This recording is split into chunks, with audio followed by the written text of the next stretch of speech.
Aos 94 anos, Clint Eastwood fez algo que ninguém acreditava ser possível. Dirigiu seu 42º filme. Os críticos o consideraram seu melhor trabalho em uma década. Mas, nos bastidores, ele lidava com uma perda que mudou tudo. Ele disse que estava bem, mas suas palavras soavam cautelosas. Bufa. Então veio uma entrevista estranha que o próprio Eastwood chamou de completamente falsa. Algo mais profundo estava acontecendo. E quando a verdade finalmente veio à tona, explicou por que esta pode ser a última vez que ouvimos falar dele. Clint. Bufa. Eastwood nasceu em 31 de maio de 1930 em São Francisco, e a primeira coisa que as pessoas notaram foi seu tamanho. Ele pesava 5,2 quilos. Então as enfermeiras o chamavam de Sansão antes mesmo de alguém preencher a papelada. Seus pais, Clinton Sr. e Ruth, o levaram para casa, no bairro de Lake Merritt, em Oakland, tentando construir uma vida estável enquanto a Grande Depressão continuava a remodelar seus planos. Seu pai trabalhou inicialmente como vendedor de títulos e posteriormente encontrou um emprego estável na Georgia Pacific, enquanto sua mãe ficou em casa até que os filhos crescessem e, em seguida, ingressou na IBM como escriturária. Clint cresceu com uma irmã, Jean, e a família mudou-se de cidade em cidade durante a década de 1930, em busca de oportunidades enquanto a economia enfrentava dificuldades. Essas mudanças repentinas eram vistas como uma questão de sobrevivência na época. Anos mais tarde, porém, essa história seria distorcida de uma forma inesperada. Uma mulher que morou com ele de 1975 a 1989 desfez completamente essa imagem. Ela revelou como a família acabou se estabelecendo em Piedmont em 1940, um dos subúrbios mais ricos do norte da Califórnia. Eles tinham uma piscina particular, eram sócios de um clube de campo e tinham dinheiro suficiente para que cada membro da família tivesse seu próprio carro. Isso causou choque porque pouquíssimas famílias nos Estados Unidos da década de 1940 possuíam sequer um carro, quanto mais vários. Laca afirmou categoricamente que eles nunca foram pobres. Essa verdade complicou a história que Clint gostava de contar sobre si mesmo. Contudo, o contraste entre a incerteza inicial e o privilégio da adolescência moldou silenciosamente a maneira como ele se movia pelo mundo. Mesmo com todo o conforto ao seu redor, Clint se rebelou contra a escola a cada passo do caminho. Ele se importava com carros, garotas e cerveja, e quase nada mais. Foi reprovado um ano inteiro no ensino fundamental. Quando entrou para a Piedmont High em janeiro de 1945, a inquietação só aumentou. Em menos de um ano, foi expulso por uma série de travessuras imprudentes, incluindo rabiscar uma mensagem obscena no placar, queimar um boneco representando alguém e andar de bicicleta por um campo esportivo encharcado até estragar a grama. Nessa época, ele já tinha 1,93 metros de altura, era magro e esguio, usava jaquetas de couro e tinha um rabo de cavalo. Ele se transferiu para a Oakland Technical High School e finalmente se formou em 2 de fevereiro de 1949. Durante todo esse período, as únicas matérias que realmente lhe chamaram a atenção foram música e mecânica. O ano de 1949 se tornou ainda mais marcante quando seus pais e sua irmã fizeram as malas e se mudaram para Seattle. Clint ficou na Califórnia aos 18 anos, escolhendo a independência em vez do conforto. Enquanto o resto da família se adaptava à nova vida no noroeste do Pacífico, ele encontrava trabalho onde quer que pudesse. Ele trabalhou como bombeiro, caddy de golfe e salva-vidas vagando por Oakland e cidades vizinhas sem um rumo definido, mas com muita determinação. Essa escolha de permanecer na Califórnia o colocou exatamente onde ele precisava estar para o que estava por vir. Apenas 2 anos depois, em 1951, ele foi convocado para o exército e enviado para Fort, nome da base militar omitido, como instrutor de natação. Um funcionário da Universal Studios o viu na base e aquele momento, quase acidental, se tornou bufa, a primeira faísca de um futuro em Hollywood. Embora a família Eastwood já tivesse dinheiro quando se mudou para Piedmont, as lembranças de todas as mudanças anteriores permaneceram com Clint. Ele absorveu a abordagem disciplinada do pai em relação ao trabalho. Aprendeu com a transição de Ruth, de dona de casa, a funcionária de escritório. Compreendeu como a estabilidade podia desaparecer facilmente e o quanto era preciso trabalhar para mantê-la. Essas lições sutis moldaram sua crença na eficiência muito antes de ele pisar em um set de filmagem. Mais tarde, quando ficou conhecido por filmar de forma rápida, silenciosa e com orçamentos menores, ele atribuiu essa mentalidade aos valores formados durante os anos da Grande Depressão. Mesmo que ele próprio nunca tenha vivido a pobreza que descrevia publicamente, tudo mudou novamente em 30 de setembro de 1951, quando Clint, agora com 21 anos, embarcou em um avião da Marinha após visitar sua namorada em Seattle. Ele havia vestido seu uniforme para conseguir uma passagem gratuita como passageiro militar, algo que muitos soldados faziam na época. O Douglas A. Key Skyraider partiu da estação aeronaval de Sandpoint, rumo à Califórnia. O que começou como um voo de rotina transformou-se numa luta pela sobrevivência. Clint estava servindo nos Estados Unidos durante a Guerra da Coreia, trabalhando como instrutor de natação em Fort Worth, e nunca tinha visto combate. Contudo, naquela noite, sua experiência de quase morte veio do céu, e não do campo de batalha. Às 18h25, tudo dentro da aeronave começou a falhar. O sistema de rádio parou de funcionar, cortando toda a comunicação. Momentos depois, o sistema de oxigênio também falhou, deixando o piloto e o passageiro sem ar enquanto a altitude os pressionava. O sistema de navegação parou de funcionar, deixando o piloto sem instrumentos para guiá-lo enquanto um denso nevoeiro se alastrava pela costa. Até mesmo o intercomunicador entre a cabine de comando e o assento de Clint silenciou. A aeronave que o acompanhava desapareceu na neblina e o combustível se esgotou mais rápido do que o esperado. Quando o Skyraider alcançou as águas próximas a Point Reyes, os tanques estavam vazios, não deixando ao piloto outra opção senão ameriçar no Pacífico gelado, a cerca de 3 quilômetros da costa. O pouso foi brusco, mas sem atingir a posição vertical, dando a Clint e ao tenente Francis Anderson tempo suficiente para escaparem para a água congelante. Eles inflaram 2 botes e remaram para longe da aeronave que afundava, a qual caiu cerca de 45 metros no oceano e desapareceu. Fortes correntes separaram os homens até que Clint ficou sozinho, lutando para alcançar a fraca luz de um farol na costa distante. Ele nadou e cavalgou pela água gelada por quase 1 hora, com os braços em chamas e o corpo tremendo. Mas a única opção era seguir em frente. Quando chegou à terra firme, vagou até encontrar a estação de rádio da RCA em Point Reyes. O operador da estação disse mais tarde que Clint parecia atordoado e mal conseguia falar. Anos depois, quando o capitão Chesley Sullenberger hesitou em permitir um filme sobre seu pouso no rio Hudson em 2009, tudo mudou no momento em que ele soube que Clint Eastwood havia sobrevivido a um acidente semelhante em 1951. Esse entendimento mútuo quebrou a resistência de Sullenberger. A conexão entre eles ajudou Clint a trazer uma autenticidade ao filme Sully, de 2016, que só alguém que já sentiu a água gelada envolvendo o corpo poderia compreender. O acidente também alterou o destino de Clint de maneiras que ninguém previu. Antes do incidente, ele estava escalado para uma missão no exterior, na Coreia. A investigação e as avaliações médicas subsequentes causaram atrasos, e quando a documentação foi finalmente liberada, sua missão havia sido cancelada. Muitos jovens soldados enviados naquele ano nunca voltaram para casa. Clint, por sua vez, permaneceu em Fort Worth ou trabalhou como salva-vidas pelo resto de seu serviço militar, a mesma habilidade que o manteve vivo no Pacífico. Essa experiência aguçou seu senso de risco e mortalidade, algo que mais tarde se refletiu em seus filmes, tanto como ator quanto como diretor. Depois de deixar o exército, ele se lançou em Hollywood sem rumo e com muito pouco dinheiro. Cavou, bufa piscinas, dirigiu caminhões de lixo, tentou a faculdade comunitária de Los Angeles, mas desistiu para se concentrar na atuação.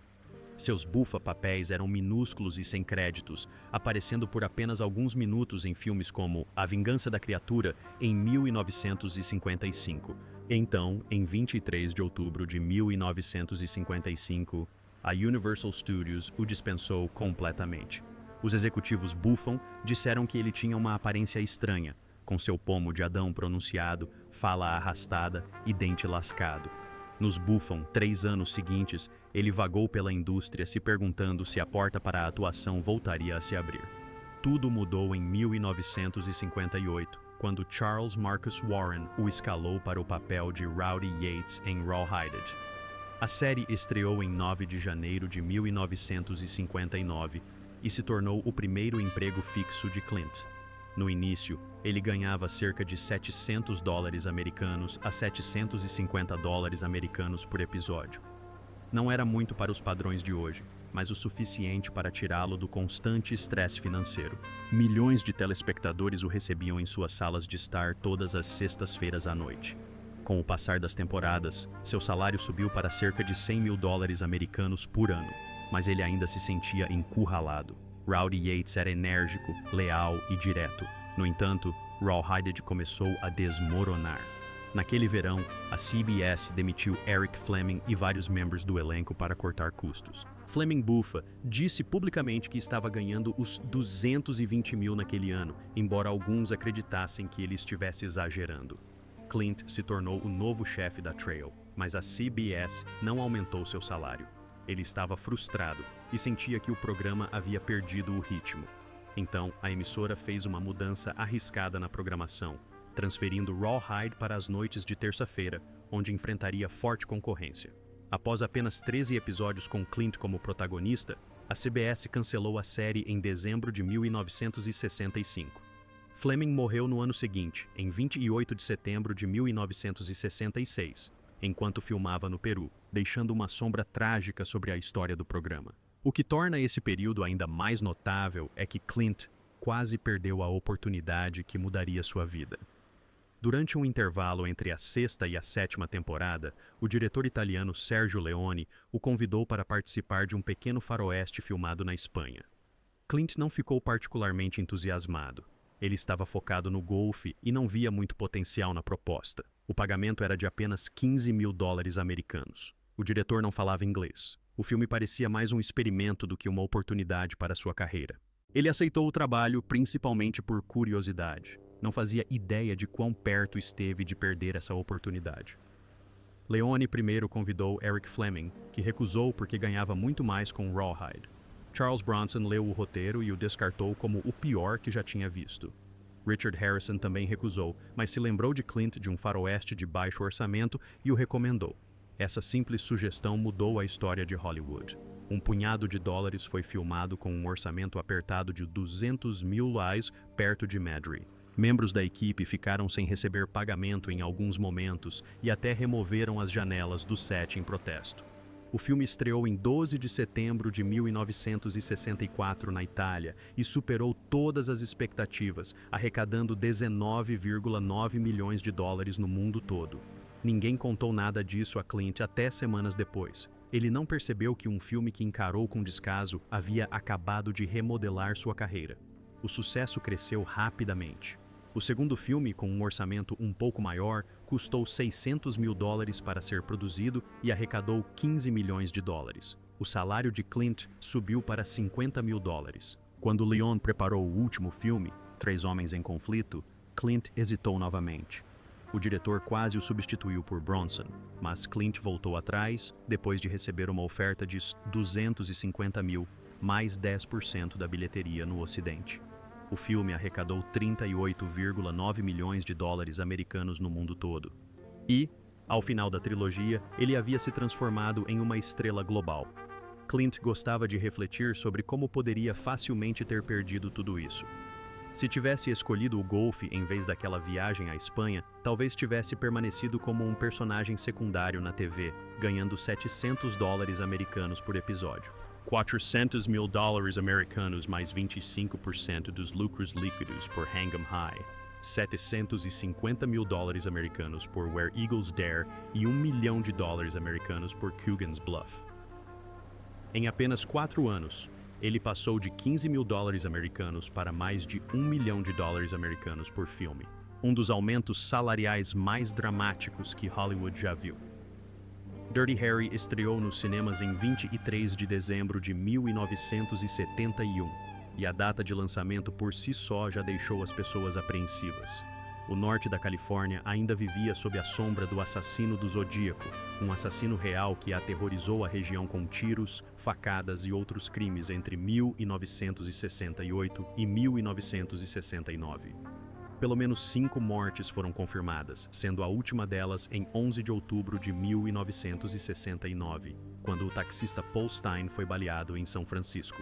O Zodíaco havia inundado os jornais com cartas zombeteiras, gabando-se de ter matado 37 pessoas, embora a polícia só pudesse confirmar 5. No final de 1971, os investigadores não tinham nada, nenhuma prisão, nenhum suspeito, nenhum nome.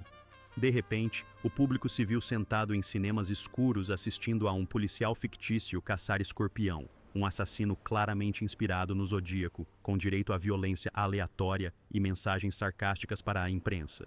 O arrepio vinha de saber que, na tela, a justiça era rápida, bufa, enquanto na vida real, a cidade havia sido deixada à própria sorte apenas 2 anos antes. Esse desconforto transbordou para as ruas.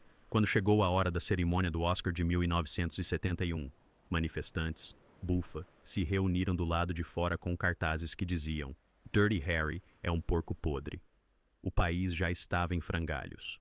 O massacre de Kent State tinha apenas 1 ano. A guerra do Vietnã estava dilacerando a nação e a confiança nas forças policiais estava em colapso, com notícias de armadilhas, abusos e corrupção inundando os noticiários. Clint Eastwood foi vaiado abertamente durante aparições na região da Baía de São Francisco, especialmente por grupos feministas. Os críticos disseram que o filme glorificava a brutalidade policial no pior momento possível. A indignação não se limitava a um único filme. Estava ligada ao debate ainda acirrado sobre a decisão Miranda versus Arizona, de 1966, que obrigava a polícia a informar os suspeitos sobre seus direitos. Os conservadores acreditavam que a decisão protegia os criminosos. Os grupos de direitos civis temiam o poder irrestrito. Dirty Harry ficou no meio desse conflito. O termo fascista acompanhou o filme quase imediatamente. Grande parte da trama se concentra na cena do estádio Kazar, onde Harry atira na perna de Scorpio e pressiona o pé contra a ferida para obter informações sobre uma garota sequestrada. Eastwood nunca negou que o filme violou os direitos de Miranda.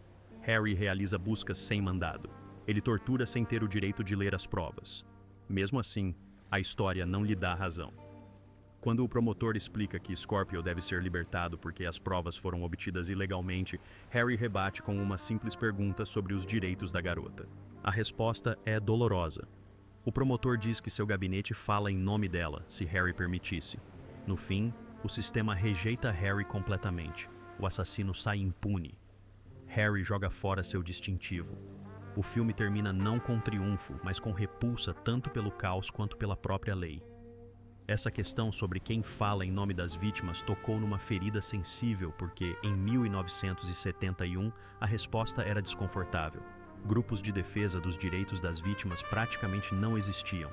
A Organização Nacional de Assistência às Vítimas só seria fundada em 1975. O primeiro centro de apoio a vítimas de estupro dos Estados Unidos foi inaugurado no mesmo ano em que Dirty Harry estreou. O caso Miranda versus Arizona ainda estava recente, decidido por uma apertada votação de 5-4 em 1966. E o Congresso já havia tentado, sem sucesso, enfraquecê-lo com uma lei de 1968. Quando Scorpio exigiu seu resgate de $200 mil americanos enquanto uma adolescente sufocava no subsolo, a pergunta de Harry expôs uma verdadeira lacuna no sistema. A lei focava na proteção do acusado, enquanto a defesa organizada das vítimas ainda estava a anos de distância. Em vez de se dissipar, a controvérsia fez o filme explodir. Dirty Harry arrecadou $28,1 milhões nas bilheterias americanas e deu origem a 4 sequências. Pessoas frustradas com a guerra do Vietnã, a criminalidade e a sensação de impotência viram algo cru refletido em suas vidas. Uma frase, frequentemente mal interpretada, ecoava por toda parte: sentir-se sortudo. Décadas depois, o significado do filme ainda era debatido. Em 2012, exatamente 41 anos após seu lançamento, a Biblioteca do Congresso adicionou Dirty Harry ao Registro Nacional de Filmes. A explicação foi simples e reveladora. Esses filmes não foram escolhidos por serem perfeitos. Foram escolhidos por refletirem quem os americanos eram em determinado momento. O mesmo filme que antes era chamado de propaganda fascista, agora era preservado como um documento cultural. Enquanto todo o alvoroço em torno de Dirty Harry se intensificava, Clint Eastwood construía silenciosamente algo mais. Em 1971, o mesmo ano em que o filme o transformou em um astro, ele dirigiu seu primeiro longa-metragem, Play Misty for Me. As filmagens aconteceram em Carmel, Califórnia, sua cidade natal, e ele provou que podia controlar uma narrativa por trás das câmeras. O sucesso lhe deu poder de negociação. Ao longo da década de 1970, ele atuou e dirigiu simultaneamente, participando de filmes como High Plains Drifter em 1972, The Eiger Sanction em 1975 e The Outlaw Josie Wales em 1976. Ao dirigir a si mesmo, ele deixou de ser apenas um pistoleiro e começou a explorar temas como culpa, consequências e peso moral. A imagem do cowboy começou a ruir. Essa longa mudança deu frutos anos depois. Em 29 de março de 1993, na 65ª edição do Oscar, Os Imperdoáveis mudou tudo. O filme ganhou 4 Oscars, incluindo melhor filme e melhor diretor, e Eastwood se juntou a um seleto grupo de atores que dirigiram a si mesmos rumo à vitória. Ele tinha 62 anos. O filme arrecadou US$ 159,2 milhões em todo o mundo com um orçamento de US$ 14,4 milhões e desfez os mitos do gênero western que ele um dia ajudou a definir. Ele dedicou o filme a Sergio Leone e Don Siegel, os homens que moldaram o início de sua carreira. Mesmo quando perdeu o prêmio de melhor ator para Al Pacino, a mensagem era clara. Eastwood havia reescrito seu próprio legado.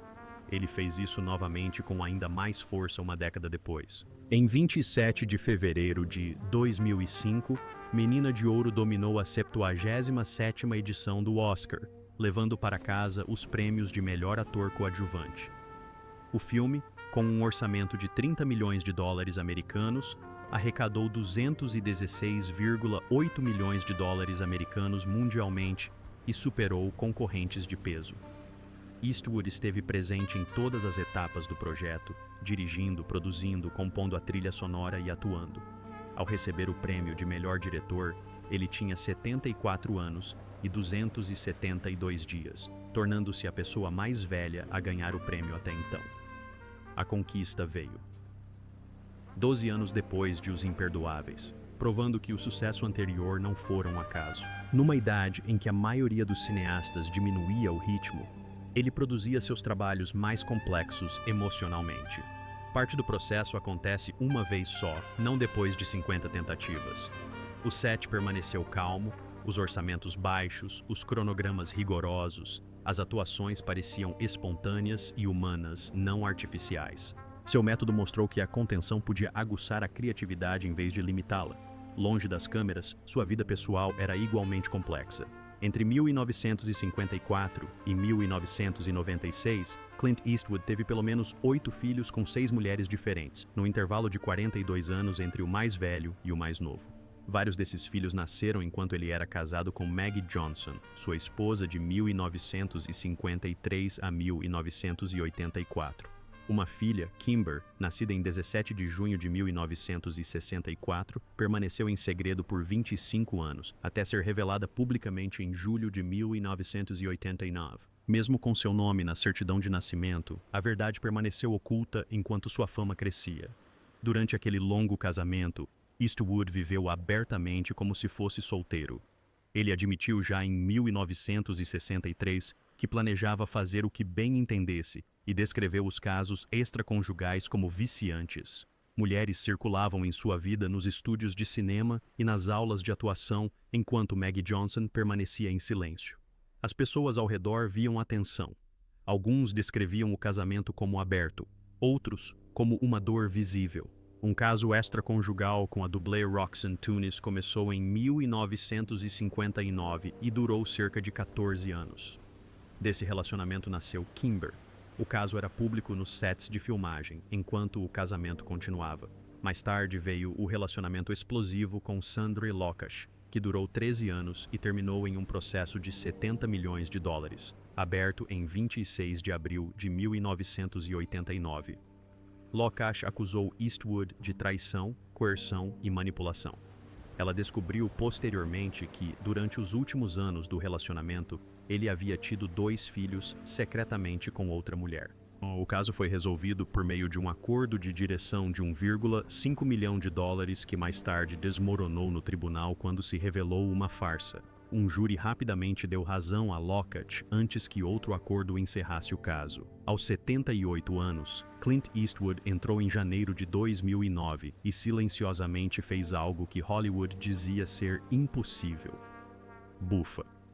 Grand Torino começou pequeno, estreando em apenas 84 cinemas, quase como um teste. O primeiro fim de semana arrecadou apenas os 271.720, o que parecia modesto no papel. Então, algo mudou. A notícia se espalhou. O filme explodiu nos cinemas e, de repente, arrecadou $29 milhões americanos em seu fim de semana de estreia. Esse único valor apagou seu antigo recorde pessoal de $18,1 milhões americanos, obtido com Space Cowboys. O que tornou o feito ainda mais impressionante foi a escala do risco. Gran Torino custou apenas $33 milhões americanos para ser produzido. Ao final de sua exibição, havia arrecadado $269,9 milhões em todo o mundo, mais de 11 vezes o seu orçamento.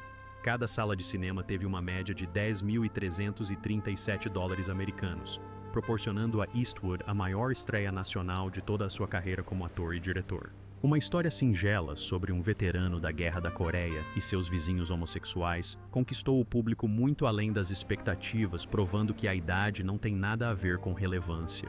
Esse ímpeto se estendeu a um momento cultural ainda maior alguns anos depois. Quando o Sniper Americano chegou aos cinemas em janeiro de 2015, não entrou de mansinho. Arrombou as portas.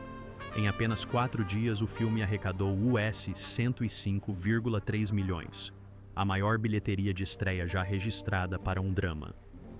Ao final de sua exibição, a arrecadação mundial chegou a $547,7 milhões americanos, contra um orçamento entre 58 e 59 milhões. Bufa. Essa diferença fez dele o segundo filme mais lucrativo de 2014, atrás apenas de Transformers, A Era da Extinção, com um lucro estimado em uns 243 milhões. Ultrapassou O Resgate do Soldado Ryan e se tornou o filme de guerra de maior bilheteria de todos os tempos, além de ser apenas o 7º filme com classificação R a ultrapassar a marca de $500 milhões americanos. A interpretação de Bradley Cooper como o SEAL da Marinha, Chris Kyle, lhe rendeu 6 indicações ao Oscar, incluindo a de melhor filme. Ao mesmo tempo, o filme gerou reações negativas. Durante o fim de semana do feriado de Martin Luther King Jr., o cineasta Michael Moore atacou publicamente o filme, chamando os atiradores de covardes e criticando a linguagem usada contra os iraquianos. Elogios e indignação colidiram, e o filme tornou-se impossível de ignorar. Apenas alguns anos antes, Eastwood já havia demonstrado que podia dominar as manchetes sem nenhum filme. Em 30 de agosto de 2012, aos 82 anos, ele subiu ao palco na Convenção Nacional Republicana em Tampa, Flórida, e fez um discurso de 12 minutos que ninguém esperava. Em vez de um discurso formal, ele falou para uma cadeira vazia que representava o presidente Barack Obama. Quase 30 milhões de pessoas assistiram ao vivo. A reação foi imediata e brutal. Roger Ebert classificou o discurso como triste e patético. Até mesmo assessores republicanos o descreveram discretamente como estranho e bizarro. Eastwood não recuou. Mais tarde, afirmou que seu objetivo era atingir o público moderado, não agradar a extremistas. Jon Stewart resumiu a situação da melhor forma, brincando que o discurso revelou uma versão de Obama que só os republicanos conseguiam enxergar, uma versão que não tinha nada a ver com a realidade. Um mês depois, o momento se tornou ainda mais surreal. Em setembro de 2012, Eastwood admitiu que a cadeira vazia nunca havia sido planejada. Ele explicou que um banquinho estava ali, alguém insistia em convidá-lo para sentar, e a ideia simplesmente lhe ocorreu na hora. Ele queria contraste, queria algo espontâneo em uma sala cheia de falas ensaiadas. Ele chamou a atitude de pouco ortodoxa, mas disse que a plateia reagiu com entusiasmo. Seu objetivo era simples: colocar a cadeira ali e conversar com Obama sobre promessas não cumpridas. O fato de um dos momentos políticos mais comentados da década ter surgido de pura improvisação só contribuiu para aumentar sua lenda. Em poucas horas, a resposta chegou da Casa Branca. Em 31 de agosto de 2012, a conta do Twitter do presidente Obama publicou uma foto dele sentado com confiança à mesa do gabinete com 3 palavras abaixo: "Este lugar está ocupado". Na tarde de domingo, o tweet já havia sido compartilhado 51.400 vezes, tornando-se sua segunda publicação mais retweetada até então. Apenas seu tweet de maio de 2012, em apoio ao casamento entre pessoas do mesmo sexo, teve um desempenho melhor. Com 61.500 retweets, a simplicidade funcionou sem discussões ou ataques. A imagem inverteu a narrativa e transformou o escárnio em uma demonstração discreta de autoridade. Longe das câmeras e das multidões, a vida pessoal de Eastwood seguia com a mesma descrição. Em 1986, ele comprou o Mission Ranch Hotel and Restaurant, em Carmel by the Sea, por cerca de $5 milhões americanos, impedindo que a propriedade de 22 acres se tornasse um condomínio. Naquele mesmo ano, ele foi prefeito de Carmel, ganhando apenas $200 americanos por mês. Quase 30 anos depois, em 2014, conheceu Christina Sandera enquanto ela trabalhava lá como recepcionista. Em poucos meses, ela se mudou para a casa dele. Os dois foram fotografados juntos pela primeira vez em junho de 2014, saindo de um supermercado Whole Foods em Brentwood, sendo rotulados pelos tabloides como uma mulher misteriosa. Seus filhos a conheceram logo no início e gostaram dela imediatamente, descrevendo-a como normal e centrada. O relacionamento permaneceu privado propositalmente. Sua primeira aparição pública oficial aconteceu em 22 de fevereiro de 2015, na 87ª edição do Oscar, no Dolby Theatre. O filme Sniper Americano concorria a 6 estatuetas naquela noite. Nos anos seguintes, Sandera apareceu ao lado de Eastwood em algumas estreias, incluindo Sully, em 2016, 1517 para Paris, em 2018 e A Mula, no mesmo ano. O último momento em que estiveram juntos no tapete vermelho foi em novembro de 2019, no AFI Fest, para o filme de Richard Jewell. Ela caminhou ao lado dele com os cabelos grisalhos à mostra, sem qualquer tentativa de esconder a idade ou a realidade. Então eles desapareceram da vista do público novamente. O silêncio foi quebrado da maneira mais dolorosa. Em 18 de julho de 2024, apenas 2 dias após seu aniversário de 61 anos, em 16 de julho, Christina Sandera faleceu repentinamente em um hospital no condado de Murray, Califórnia. Eastwood, então com 94 anos, divulgou um comunicado no mesmo dia chamando-a de uma mulher adorável e carinhosa e dizendo que sentiria muita falta dela. A certidão de óbito confirmou posteriormente a arritmia cardíaca como a causa da morte, com doença arterial coronariana aterosclerótica como fator contribuinte. Dados médicos mostram que a doença arterial coronariana é responsável por mais de 60% das mortes cardiovasculares e mais de 73% das mortes súbitas cardíacas em pessoas com mais de 35 anos. O momento tornou a perda ainda mais dolorosa. Seu aniversário havia acabado de passar. Uma década juntos terminou sem aviso prévio. Meses depois, em janeiro de 2025, o filho de Eastwood, Scott, disse que seu pai estava bem e o chamou de sobrevivente. Ele explicou que a resiliência era uma característica da família. Você não reclama, você não se lamenta, você simplesmente segue em frente. Essa mentalidade veio de ter crescido durante a Grande Depressão e vivido a Segunda Guerra Mundial. No final de 2024, surgiram relatos sugerindo que Eastwood havia iniciado discretamente outro relacionamento, embora o nome nunca tenha sido confirmado. O filme recebeu uma pontuação de 73 no Metacritic. A Warner Brothers limitou o lançamento a menos de 50 cinemas e nunca divulgou os números de bilheteria nos Estados Unidos. Apesar disso, o filme arrecadou 27,3 milhões de dólares americanos internacionalmente, com um orçamento na faixa dos 35 milhões de dólares americanos. Esse desempenho superou facilmente Crime Macho, de 2021, que faturou apenas 16,5 milhões de dólares americanos no mundo todo. Muitos críticos consideraram Juror 2 seu melhor trabalho desde Sniper Americano. Então, a confusão retornou.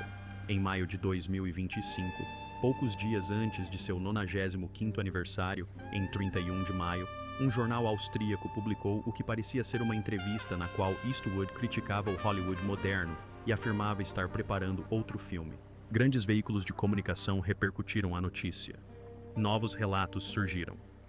Fontes da indústria afirmaram que ele estava novamente em pré-produção, visto nos estúdios da Warner Brothers, trabalhando discretamente. Risos.